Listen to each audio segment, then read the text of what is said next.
Maayong adlaw kanatong tanan, kamusta mo? Welcome po sa akong lain na sa nga video diin na isgutan ako ang ika-siyam nga butang nga angay natong likayan.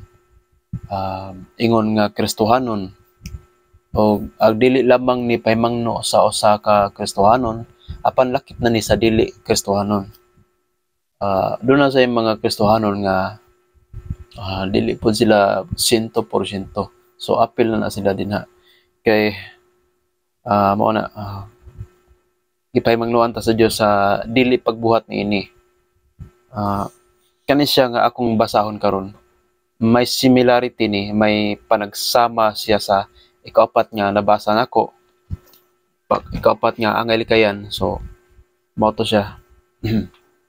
Ang ika-siyam mao ni, ayaw gayod balhina ang karaang utlanan sa yuta og iluga ang yuta sa mga ilo. Mao na siya ngison. Ayaw gayod balhina ang karaang utlanan sa yuta o iluga ang yuta sa mga ilo. What pasabot mga orphans sa English. Gamhanan ang ilang tigpanalipod og siya ang mulaban kanila. So sa English mga igsoon, kung basahon, never move an old property line or take over land owned by orphans. The Lord is their powerful defender, and He will argue their case against you. So, ano na siya? There is a Panaltihon 23, verses 10 to 11. So, ano siya?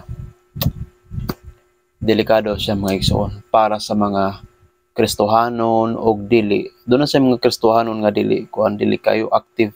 So, apil na siya. Gipalikayan kita sa pagbuhat niya na labi na sa mga ilo, mga orphans, mga wala na ginikanan. Oh, na. Bisan sa mga buta, mga property na property line. So never good never good niya yung nanaon sila tungod kay ang Dios gyud mismo may tigpanilipon nila ug makig-away siya ninyo tungod aning tungod sa inyong paglapas, tungod sa inyong pagkuha sa iyang kabtangan.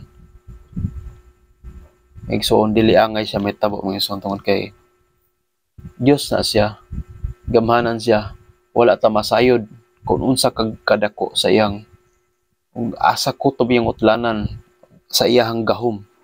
Gamhanan kayo siya mga igsoon, mo nga dili nato buhaton ni mga butanga tungod kay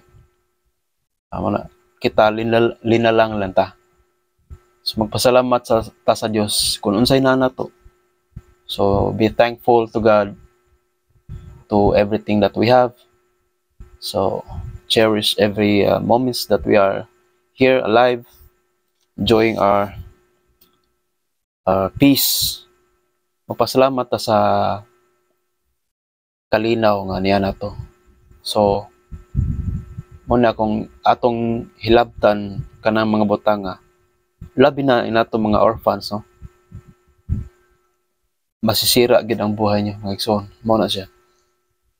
Likayan lang gid nato siya kay tungod kay mao na may kalalagyan tayo niyan mga kapatid. Mao na siya.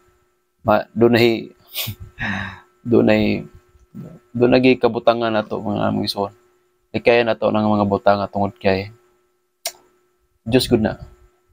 So, siya mo ay manalaban sa mga orphans nga wala na ginikanan tungod kay siya nag-atiman kanila. So, lisod kayo kontrahon ng Diyos mga igsoon. Mo na'y angay nga likayan. So, mga igsoon, pasalamat ko kanyang tanan tungod kay nagpadayon mo sa pagpaminaw sa kuha. Labi na nga content sa manini. Nga diin, dili gayud siya entertainment o dili makalingaw tungod kay makalingaw lang ni nakahatag nig kalipay sa mga tao nga gusto niini, mga tao nga buot mosunod sa lakang sa tong Ginoong Hesus ug dili sa mga tao nga walay plano nga mosunod makaguol ni nila mga igsoon mo na nga. Nagpasalamat ko kaninyo nga naamo nga andam ug kanunay sa pagpaminaw sa pulong sa Dios sama nini. So salamat kayo mga igsoon, no? Labi na sa akong mga followers. So I hope nga hatagan ta sa Dios og may palawas, ilayo ta sa mga kadaot, mga kakuyaw, mga peligro, ug hatagan ta niya og kaalam ug kahibalo nga gikan gayud niya. Salamat kanyo mga igsoon og kita ta sa sunod nga video. Bye bye.